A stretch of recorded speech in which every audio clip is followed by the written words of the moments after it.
Olá, pessoal! Vamos ver hoje mais uma aula sobre mais um mecanismo de ação de herbicidas.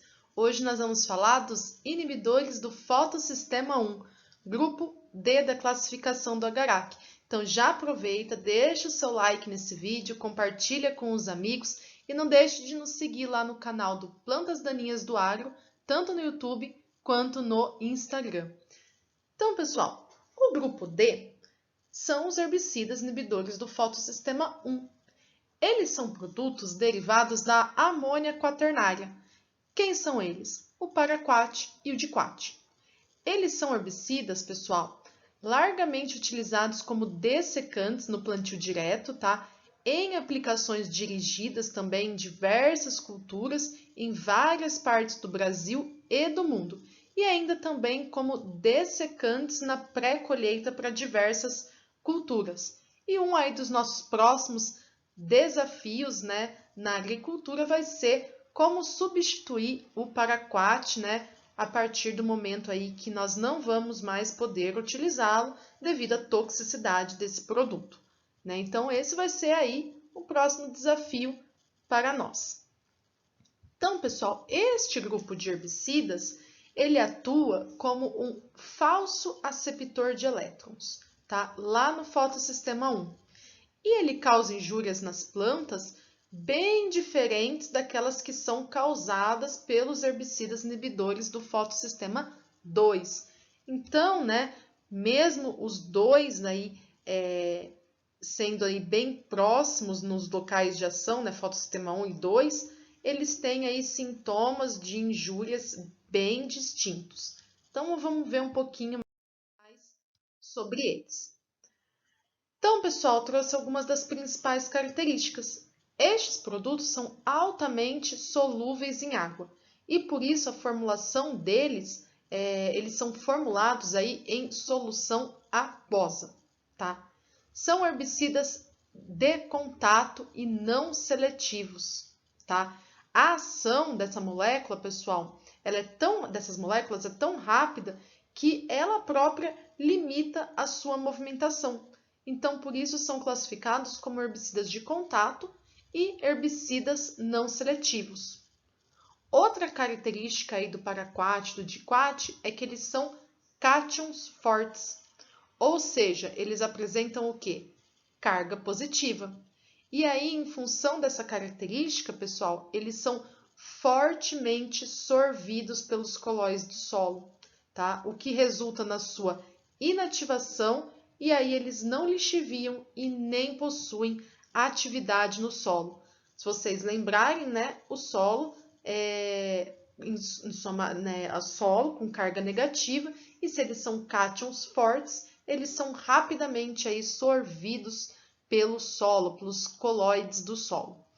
Bom, eles são rapidamente, então, adsorvidos e inativados no solo, e também são rapidamente absorvidos pelas folhas. Então, aí tem estudos mostrando que chuva 30 minutos após a aplicação desses produtos não influenciam na eficácia de controle das plantas daninhas.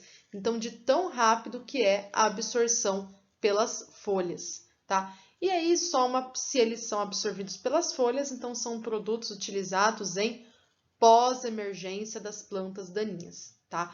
E se são não seletivos, não devem entrar em contato com as folhas da cultura.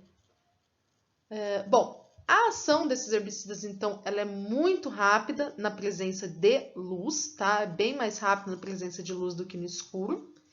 E, geralmente, aí, usualmente, né, a morte das plantas daninhas, ela ocorre devido à ação muito rápida desses produtos, né? O que não dá tempo de translocar no interior da planta. Por isso que são herbicidas de contato. E aí, em relação à toxicidade, né, do diquat, ela é alta e a do paraquat ela é muito alta para os mamíferos. E muito utilizado, então, os herbicidas no plantio direto, jato dirigido, áreas não cultivadas, renovação de pastagens e para dessecação na pré-colheita. tá, pessoal? Então, essas são as principais características aí dos herbicidas do fotossistema 1. Então, mais especificamente do paraquat e do diquat. Vamos ver agora um pouquinho, pessoal, a rota deles. Então, se você já assistiu o vídeo de fotossistema 2, você vai lembrar dessa imagem. E se você não viu, corre lá para assistir, que você vai entender bem melhor o que está acontecendo aqui nesse sistema.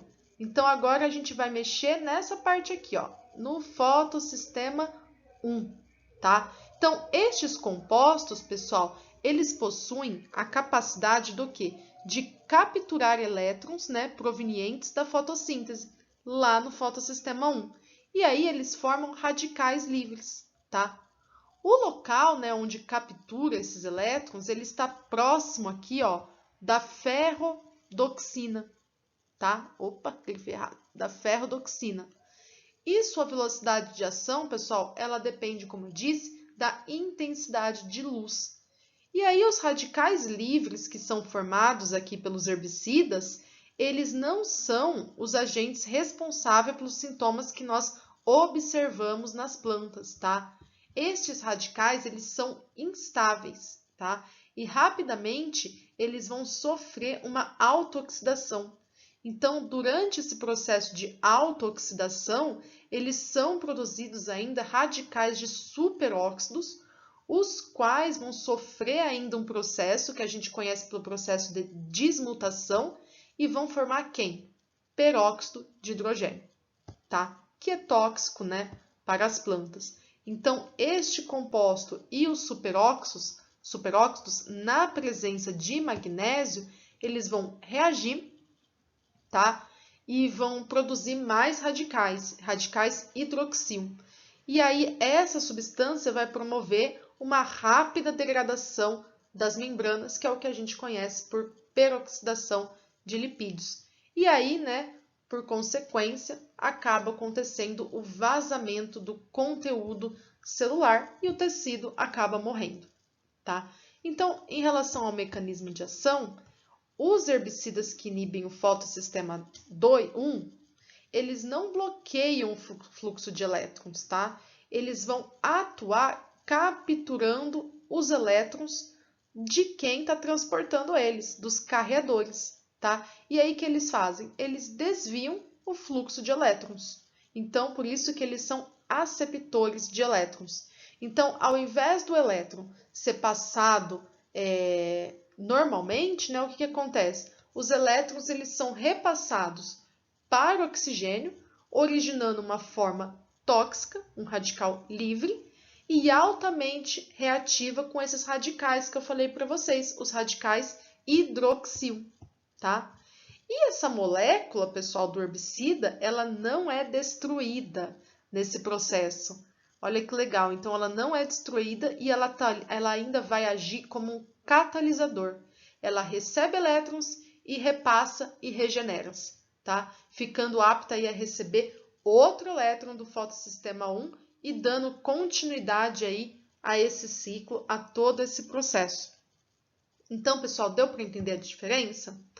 No fotossistema 2, no outro vídeo, os herbicidas que inibem o fotossistema 2, eles interrompem literalmente o fluxo de elétrons, tá? Porque eles se prendem lá na proteína D1 e impede que esse elétron seja passado, tá? E aí ele também não chega por consequência ao fotossistema 1.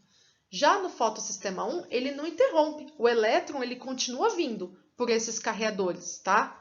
Só que aí o que acontece? Em vez dele seguir o caminho normal, o herbicida captura aquele elétron e joga para o oxigênio, tá? E aí, olha aqui embaixo tem até o exemplo, ó. Olha aqui, exemplo do paraquat. Pegando esse elétron, reagindo aqui com o oxigênio, com os radicais hidroxil e formando lá o peróxido de hidrogênio, altamente tóxico, e acaba culminando aí no vazamento do conteúdo celular e na morte daquele tecido.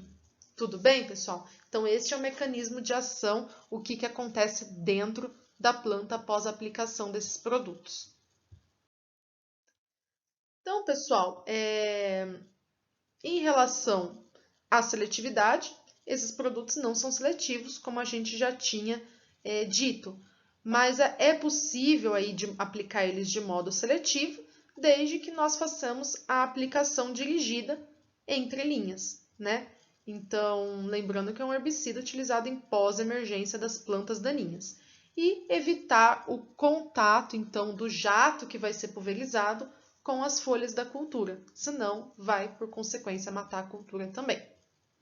Em relação aos grupos químicos, o fotossistema 1 tem apenas um grupo químico, que é o grupo químico denominado Bipridiliums, e neste grupo é que está aí que a gente encontra o paraquat e o diquat, tá? Então, somente um grupo químico.